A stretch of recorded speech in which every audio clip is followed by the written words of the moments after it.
It's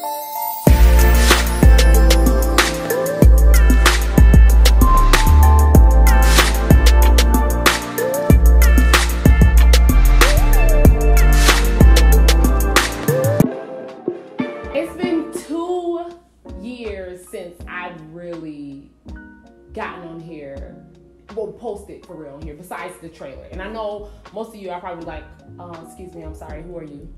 Yeah. For the ones that know me, hey y'all, thank you for tuning in.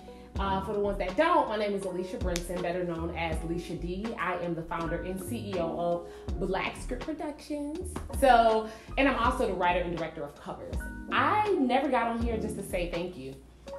Just for the support, whether it was word of mouth, whether it's you coming from TikTok. You guys blew my mind. You guys made my show go viral. And that right there, that blew me. That in the best way. But in a way I felt like, oh shoot, I'm not prepared. How this has happened so fast? Because when we went viral, that put season 2 in a very high demand. We're gonna talk about that in just a minute.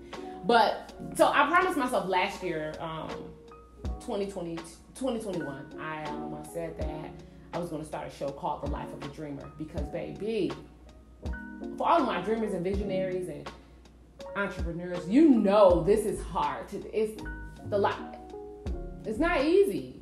Not always easy. So I told myself that I want to do a show called The Life of a Dreamer. So boom, here it is, right? I am going to show you guys the good, the bad, the ugly, the funny, the not so funny. I just want you to see it.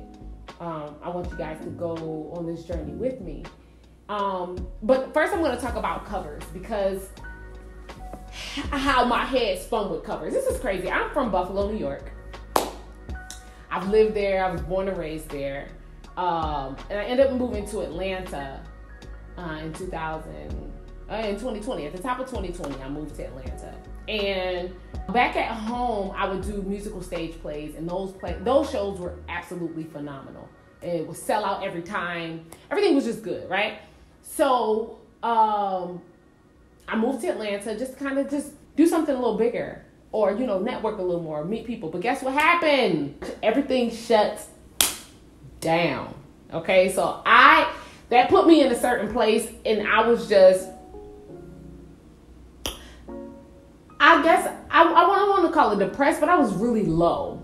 I didn't know really what else to do, because I had left what was familiar to come to something unfamiliar to grow, but I got stopped, and that was a harsh feeling. For about a month or so, I was low. My brother had came, knocked on the door, and was like, yo, Leash, you gotta get up. You gotta do something. I mean, I know you in a certain place right now. I know, you gotta get up. And I'm like, okay, cool. So I took maybe like 2 days to write covers. Covers weren't even, first of all, covers were supposed to be like 3-minute episodes. It turned into something completely different as we started shooting. But whatever. I took a few days and I ended up writing covers. And I presented it to my brother, and he was like, okay, let's go. I said, okay. Because of the pandemic and because of COVID was so crazy and scary, it still is, I called my family, like my immediate family, was like, hey y'all, I just wrote a show. Y'all want to be in it? And they were down. They said, yeah, why not? And we started shooting. Me and my brother shot covers. All of the songs that's in covers, I wrote those songs and sang them. My brother produced the music along with Uncle CJ. he produced the music as well. My brother, the one that helped me shoot it, Lamont, he scored the whole show. We were working from sun up to sun down. My whole family, my family of covers, we were working. It was crazy. So then we put the trailer out, and the trailer was so good, and I was like, oh shiz, Lamond. The trailer might be, I don't know, I'm thinking it might be better than the actual episodes. So he's like, dang, you might be right, because this is the thing. we had never done like camera workers, nothing like that before, no recording, nothing like that. So we were learning and evolving literally, if not every day, every week. So our quality was getting better, lighting, angles, everything was getting better. So as we were getting better, we realized the other footage that we shot already, we have to reshoot it because we better now, right? So, man, it was crazy. So we put the trailer out. I said, all right, Lamar, I got to rewrite. I got to jump up a level because the trailer looking crazy, and I couldn't put the first episode out and it ain't crazy. He said, all right, cool, that's it. I got everybody. I changed the script, and we reshot everything. And it was juicy, but this is the thing, we had to keep up with that. We had dropped episode 1, and then we realized, oh shoot, as we just kept getting better, so we was running out of footage because we couldn't use the bad footage no more. Like the angles were too bad. We knew, we started to know better, so we had to immediately do better. We couldn't even put it out there. So I was literally writing brand new shows every week. We were shooting those shows, writing the songs, editing it, and putting it out every Monday. It was hard. Sometimes people were like, hey y'all, y'all gonna post today? And we was like an hour late posting it because we had maybe just got finished shooting or just got finished writing a song, but we made it happen, right? So we were working and we did it. We did 7 episodes. We worked for a long time. We wrapped everything in August of 2020. And you guys enjoyed it. You guys liked, shared, and man, it was crazy. Everybody was watching the show and was like, okay, we're ready for season 2. I had written season 2 and I went to Lamar. We were supposed to be shooting it in November. So October I came and I read the script to Lamar. He's like, okay, cool, let's go, right? But the closer we got to time to shoot the show, Lamar came to me and said, yo, I can't do it. Yeah, I want y'all to know how hard we were working. We were working so hard. And I also want you to understand that burnout is a real thing. Lamar was burnt out. I might have been burnt out, but when something is yours, baby, the burnout, it don't phase you. You know what I'm saying? But Lamar was burnt out, and that was my guy. He didn't want to help me shoot the show. He understood what I needed to see, and he knew. He understood me. You know what I'm saying? That was my partner. And when he said that he couldn't do it, I instantly felt like my dream was impossible. The cast was ready. Everybody else was ready, but Lamar wasn't. And guess what that did? It stopped me. It stopped me in my tracks because I felt lost. Like, I was in a low place for maybe like 2 months because my brother Dante, he called me, the one that played Deacon. He called me. He was like, yo, Leash, you got to get up. Yep, when the new year of 2021, he said, you got to get up. I just bought a new camera. I want you to get that camera in. I'm going to invest in some new lights with you. Get up. We got work to do. I'll help you shoot if you need to. So what happened was I told him, I was like, you can't do that because you're in the show. It's too heavy. It's too much. And so Shondiana, my sister Shondi, the one that plays Sierra, my baby sister, she helped me shoot season 2. So what I did was I ended up gathering the cast. I ended up gathering the cast and I'm like, yo, we're gonna go to North Carolina and start shooting, and then we'll shoot some more parts in Atlanta. But let's go to North Carolina this date. Everybody was like, cool, I'm down. That's one thing I'll say about the cast, baby. They had my back. You understand? Whatever I needed, they were ready. So we went to North Carolina. I was shooting with my sister Shondi. We were calling Lamar for everything.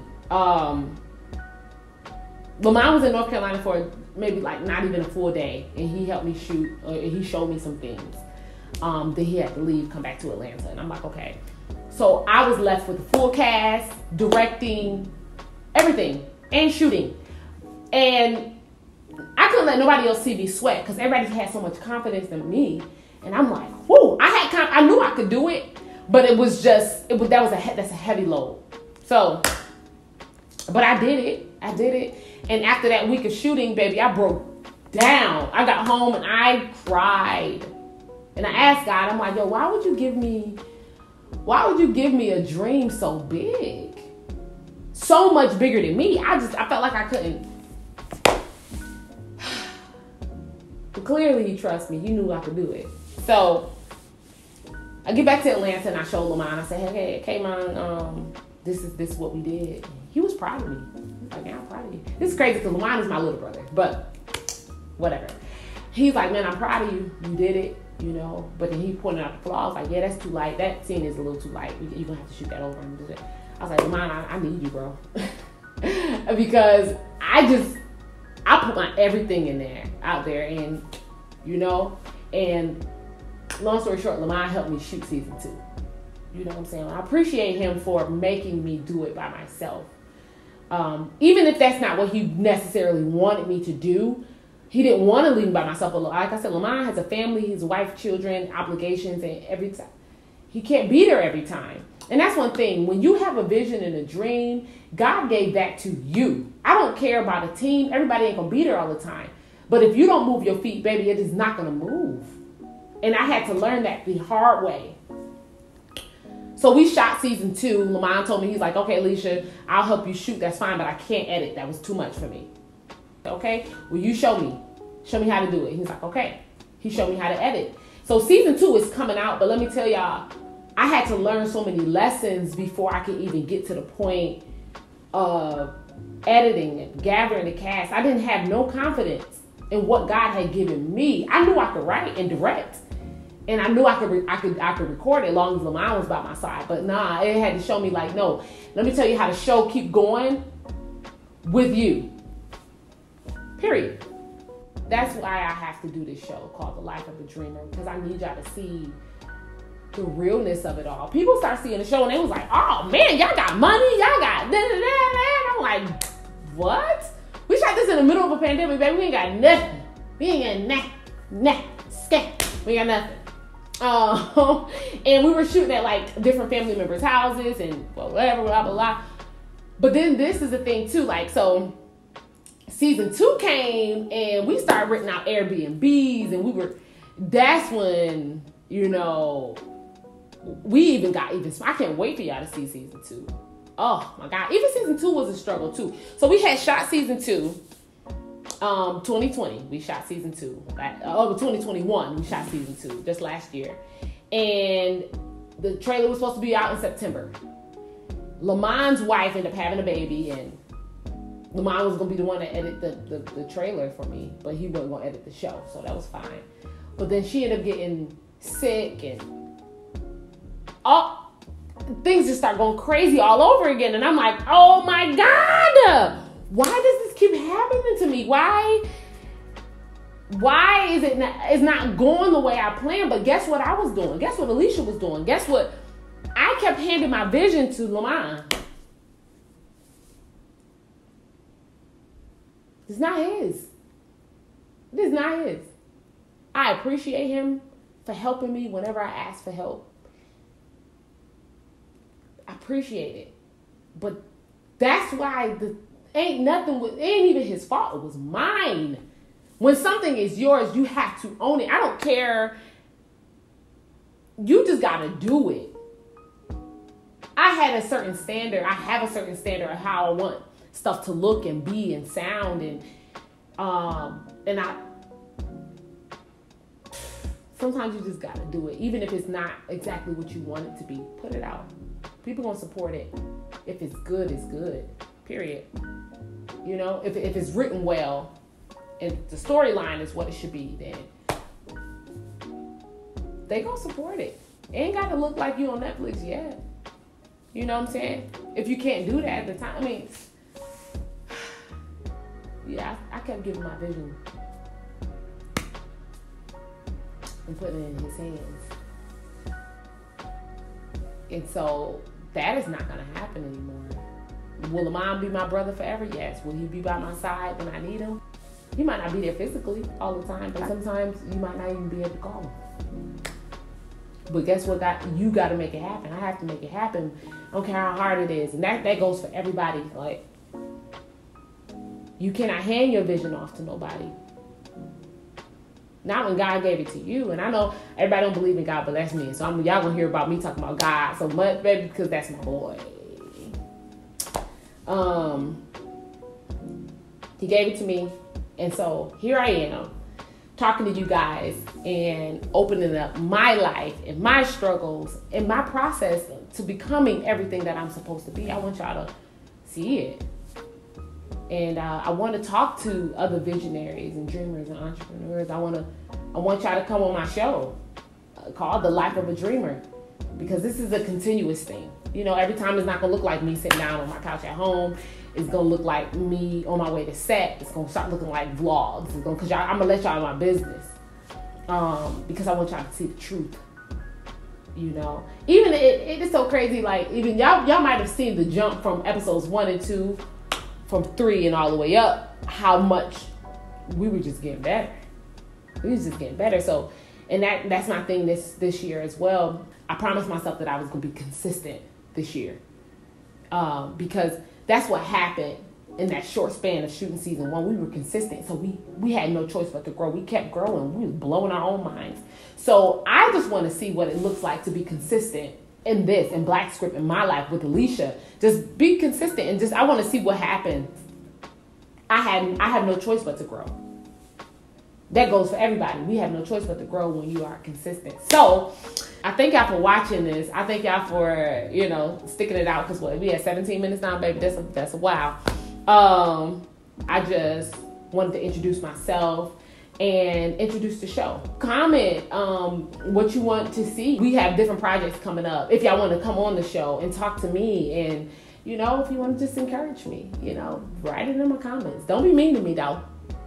So I appreciate you guys for listening, and I'm so excited about this new venture, this new show, A Life of a Dreamer. I'm excited about you guys seeing season 2 of Covers. Stick with me, bear with me, because everything might not look like Covers looking, because I am venturing out on my own, and I'm about to do some things. But one thing that I will say is none of this can happen without me doing it first, but it can't go nowhere if y'all don't support me too, because this is like, I need y'all, you know. That's the realness in it, and that's what people don't understand. It's like, nah, baby, you need people. You need people, and especially if the dream is, my dream is way bigger than me. It's crazy, because us shooting Covers, it normally takes hundreds of people to run a set like how we was running that type of set. It normally take a few hundred people. Baby, it was 2 of us. It was 2 of us. And 2 or 3 of us, you know what I'm saying? Including like the mic. But that was the cast. Buster was holding the mic. Deacon was holding the mic sometimes on different scenes. Like, what? If y'all have experience, shoot, hit me up. Because I'm not opposed to working with anyone. So, but I am learning. I have learned that, baby, Alicia, you the boss. This is your dream. However, I do need people, you know. So I hope you guys learned something. I hope you guys enjoyed this segment of Life of a Dreamer. This is just episode 1. You got a million more to go. I'm so excited. All right. Oh, make sure y'all like, comment, subscribe. See, I got to get used to this thing. I've been watching other YouTube channels. I'm like, hold on, what did they do? Okay, yeah. Make sure y'all like, comment, subscribe, and follow me on Instagram at Alicia Brinson. Make sure y'all follow Black Script Productions on Instagram. Make sure y'all, even on Facebook, y'all can follow me at Alicia Brinson. That's like more personal, but whatever. Yeah, I'm excited. So excited. I'm excited. Okay.